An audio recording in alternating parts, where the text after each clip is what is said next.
I was sitting in my at my desk, and usually after Saturday night worship service, I come back to my desk Sunday morning, and I kind of go over either last night's sermon notes, start preparing for Tuesday town hall, and I thought about something. I really thought about something, and the word that I want to deal with right now is agendas. People have agendas. And when you have an agenda, eventually failure or destruction or something, um, there could be situations. And I don't want to say that for all agendas. I'm just saying when people have personal agendas. I want to tell you a story when I first moved to Los Angeles. And it sounds impressive. This story is going to sound impressive, but I want you to really get the meaning behind the word agendas and how people do things predicated on what they think they could get. They may not even in actuality happen. So when I first moved to Los Angeles, um, I guess let me just share it like this. I was working at a comedy club in Dallas, Texas, and the headliner that week was a comedian from Houston named Thea Vidal. Now, I have no agenda. I just enjoy performing, getting paid, being able to take care of my family. Thea Vidal is the headliner. And at that particular time in her life, she was going through some personal things. She had insomnia. And the improv had her staying at a Marriott Residence Inn, and I was staying at the Marriott. But at her hotel, she had a kitchen. And Thea loved to cook, and I loved to eat. Now, I didn't know Thea. I had seen her on a Showtime special. I do at that particular time we had the same agent, and I was just excited that I was working with her. I had seen her on television. I was excited. I was a young comic, and so after the show, she said, "Baby, what are you doing?" I said, "I'm not doing anything." And she said, "Well, I'm cooking in my hotel room. I'm cooking some catfish. You want to come over?" And I was like, "Bang, yeah." Because when you're a young comic, you ain't got no money. Somebody cooking catfish, that's a free meal. You good. That means that day I don't have to worry about no meal. So I go to Thea's hotel room. She cooks. We laugh till about 3 or 4 o'clock in the morning. Because again, she's an insomniac, and I like staying up late. And that was one of the greatest things about leaving my daddy's house. I didn't have no more bedtime, and I could stay up as late as I want. And so that's what I did. I stayed up late. Okay, we become friends just that whole week. Why? Because she genuinely liked me, and I genuinely liked her, and I was there because I was the opening act. She was there because she was the headliner. Nothing else. Nothing else. That's it. I'm not trying to be close to her because I had seen her on a Showtime special. I'm not calling her to ask her to open no doors for me. I'm just a comic working with her that week out of pure professionalism and work, and a guy that likes to eat and a woman that likes to cook. And one night she cooked pork chops. We bonded. Okay, fast forward 2 years later, she gets a TV development deal to do a show called Thea. They needed a warm up. So they had sent a warm up to do the job, but somewhere along the line, her and the particular warm up comedian, they had a run in maybe a few years prior. She didn't like that particular guy, so she calls her agent and says, "Hey, what's the name of that comedian I worked with in Dallas a couple of years ago? I liked him. See if he'll do my show." So my agent calls me and said, "Hey, would you like to go to Los Angeles and do the TV warm up for Thea?" I said, "Sure." And it was paying. I'm a comic. It's a gig. I'm not paying attention to it at ABC. I'm not paying attention that it's in Hollywood.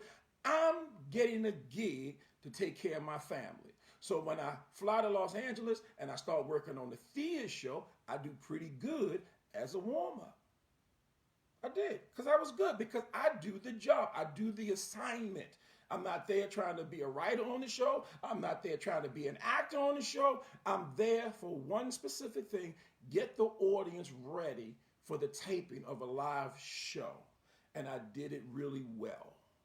And so I did it so good that at that particular time, D.L. Hughley, excuse me. Oh, man, I only have my water. Oh, here it is. 1 second. It is early in the morning.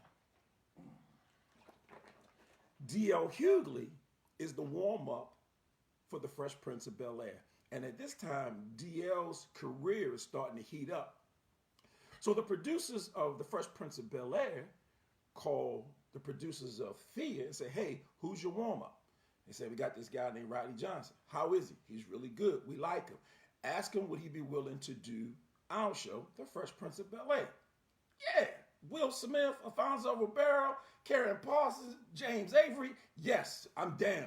And I'm liking this because I am the warm up for an NBC show. So now what's happening is I'm starting to get a name as a guy that can do really a good job of the job, because a lot of warm-ups did the job trying to be on the show, trying to be writers, trying to be buddies with the stars. I didn't do that. I just came, took the assignment, and did it. Here's what I'm talking about agendas.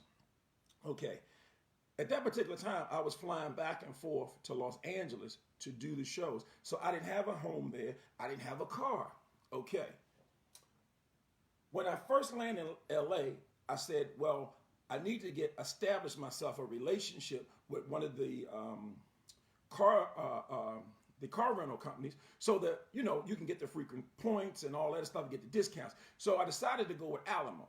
And I like Alamo because it was a bigger location in Los Angeles. The lines were long, and the lady said, if you become a Alamo Gold member, then you can bypass the line, blah, blah, blah. Okay, boom. I go to the Gold line to get my rental. Now, I don't care about no car. I don't know about the LA mindset of status. You drive this car, people think you this person, all that other stuff. All I know is every week I got to rent a car, and I want the cheapest car. So there's a car. It's like $25 a day. I'm like, bet, give it to me. It's like a Geo Metro. And I don't know if y'all remember that, but back in the day, they had them little cars like the Yugo and all that other stuff. So I get this Geo Metro. I drive it to the NBC lot to do my first episode of The Fresh Prince of Bel Air as their warm-up. I get to the gate. The security guy goes, hello, sir, can I help you? I said, yes, my name is Rodney Johnson. He said, where are you going? I said, I'm going to do The Fresh Prince of Bel Air. So he gives me a pass, opens the gate, and say, park over there. So I go through the gate, I park away, say park. I go in, I do The Fresh Prince of Bel Air. I see Will Smith. I see everybody that's the stars of The Fresh Prince of Bel Air. And again, this is like 1993, so I'm still kind of young, but I got a job and I'm cool. So I ain't like, oh my God, that's what I ain't. I'm cool like that. Like the only person I ever tripped over that when I saw and met in real life was Shirley Hemphill, because I grew up watching her on What's Happening, and to be in the limo next to her, I'm like, it's surreal. Like, I can't believe I'm in a limo with Shirley Hemphill. So anyway, boom. I do The Fresh Prince of Bel Air. I leave, no problem. The second week, they call me and say, hey, can you do it again? I'm like, bet, yeah. So again, I fly into LA. Thursday night, I do theater. Friday, I'm doing The Fresh Prince of Bel Air. I rent a car from Alamo, Geo Metro. I get to the gate. I go, hey, how you doing? Rodney Johnson, Fresh Prince of Bel Air, NBC. He says, yes, park over there. I do that the next week. I do this for 4 weeks in a row. I get to the gate. The guy said, what are you here for? I said, Rodney Johnson, warm up, Fresh Prince of Bel Air. He said, good, park over there. 4 weeks in a row. 4 weeks. The fifth week I come in, they got the Lexus GS300. It was when Lexus first introduced their models. They had them at Alamo, and they were running a special, $29. So I'm usually paying $25 for a Geo Metro. Of course, I'm going to get this car because it's nice. It's a luxury car. It's $29. I'm going to get it. So I get the car, and I go to work on The Fresh Prince of Bel Air at NBC Studios. I get to the gate, and the guy says, hey, sir, how are you?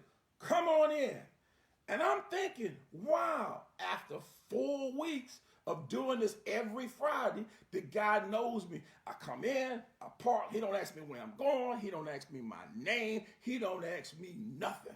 I'm like, bet, cool, park, go do the show. No problem. I come back for week number 6. The GS300 is now like $79. I'm like, nah, it ain't that big a deal. So I, excuse me, I rent rent my regular Geo Metro $25. I get to the gate of the Fresh Prince of Bel Air, and the guy goes, well, I mean, the NBC Studios, the guy goes, can I help you? I said, yeah, Rodney Johnson, Fresh Prince of Bel Air. He says, okay, park over there. So now I'm dumbfounded. I'm like, I've been coming here 6 weeks. So I get out of the car, I go back to the gate. I said, excuse me, sir, I'm asking you a question. I've been coming here 6 weeks. The first 4 weeks that I came in like this little Geo Metro, and I get to the gate, you ask me, who am I, where am I going, and I tell you. And then you tell me to park over there. Last week, I rented a GS 300. Came to the gate, you didn't say nothing. You just opened the gate, I parked where I wanted, boom, went on, did what I had to do. Today I come back, you do the same thing you had done the previous 4 times. Ask me my name, where am I going, and where to park. Why didn't you do that last week? And the joker looked at me seriously, did not blink, did not stutter, and said, oh man, I thought you was somebody, yo. I ain't trying to do the security guard job. So when I see people I think might be able to help me get out of this booth, I give them the VIP. You know, I don't ask them no question. I feel like if you was driving that car, you had to be somebody. That's agendas. His agenda is, I'm trying to get out this booth, and I'm going to get out of here by looking at people and trying to decide who's who can help me. Instead of treating everybody the same, doing my job, and if you want to get out of the booth, do the job that gets you out of the booth or allows you to get out of the booth. We got too many agendas, man. People deal with you not authentically. They don't. I got to Hollywood because I dealt with somebody authentically. She liked to cook. I like to eat. That was it. That was it. That was it. And then from there, I did the job at one show to the next show. I ended up doing almost probably 15 or 16 television shows in my 7 years while I was living in California. The only reason I stopped is because shows were going to reality at that particular time. The jobs were becoming hard to find, and I moved to Atlanta. That was it. Had it not been for Atlanta, I probably would have still been in there. And again, I never went to Hollywood to make it. All the young comedians I know, or the people that I knew, they went to make it. And when they didn't make it, they were very disappointed. So they came with this agenda to make it. I moved to Los Angeles to live. I had a church. I had a basketball team. I went to college out there. I had my favorite playgrounds to take my kids. We hiked. We did a lot of stuff because we lived. Just like when I moved to Atlanta. I didn't move to Atlanta for no other reason but to live and all the things that come with it. That's why I've never been disappointed. Now, I will say this. I will say this. If you have an agenda, I'm just trying to tell you that if you just be authentic, if you operate earnestly, the very thing that you have set up to plan will probably come to pass, especially if you have the talent. And I don't know. It was just something that I just wanted to share because I had been preaching about envy and jealousy and agendas and how people use those and they operate. And I'm just trying to tell you, you don't have to do all that. You don't have to. I don't know. Some people call it suck up or play up, or you don't have to do all that. All you have to do is do the assignment. Let the assignment move you in the direction that you're trying to go. As a comic for 33 years, all I did was try to be funny. I didn't try to be best friends with nobody. I didn't try to be in no entourage. I just genuinely did the job. And if hanging came with the job and we were cool, I was cool. I was cool. But if it didn't, if I didn't like the way you flowed, I didn't care who you were. I just didn't. That's not what I was there for. I was there for provision for my family. That's what I was there for. I was there. This is a gig. I didn't pay attention to whether this was a room club or a B room club or a C room. I remember when I first started, guys were like, yo, I got to get to know Bud Freeman so I can get into the improv. I got into the improv because I was funny. But Bud Freeman saw me in New York at a comedy club, and he's like, I like you to work some of my clubs. That was it. I didn't go and buy him no drinks. I didn't go to his house. I didn't have to go to no parties. I just did the job. Now, I'm not saying nothing about who had to do it another way. That's your thing. I just say remove the agendas. There's no agendas, man. You know, friendship is friendship. When you meet people, it should be genuine. And if you can't, leave them alone. Because I know people right now that are friends with people they can't stand, waiting for that person to do whatever it is they could do on their own, but they think this is the conduit for them to get there. And that's an agenda, man. And that's why we operate and be jacked up because of what we think we can get. Um, I was on the Black Comedy Tour for, I don't know. I was on the Black Comedy Tour for 12, 15 years that Brian Dennis put together. When I first met Brian Dennis, I was opening for Sinbad. He was with the radio station in Philly, and we just liked each other. We just connected. So he gave his number and said, hey, man, I'm thinking about putting together this college tour. Would you be interested? I'm like, bet. That was it. That was it. I wasn't backstage and somebody said, hey man, see that guy right there? That's Brian Dennis, man. You ought to get to know him, man, because he can get to put together this college tour. Nah, man, it don't work that way. I just genuinely did what I did. He was a good dude. He was from Philly. I'm from Baltimore. We young. We like to play basketball. We talked about some stuff. We had some similarities. We were young. We were married. We had kids. We trying to make ends meet. Boom, it's a deal. We've been friends ever since. What I'm telling you is, remove those words that do not produce what you're trying to produce. Envy, jealousy, agendas. Man, take them out of your vocabulary. Operate, do the system, do the job, do the assignment, and all of those things that you want will come to pass. All right, that's it. I just felt like I should share that. I know y'all can share it. Because, I'm telling you right now, I be saying some deep stuff based upon experience.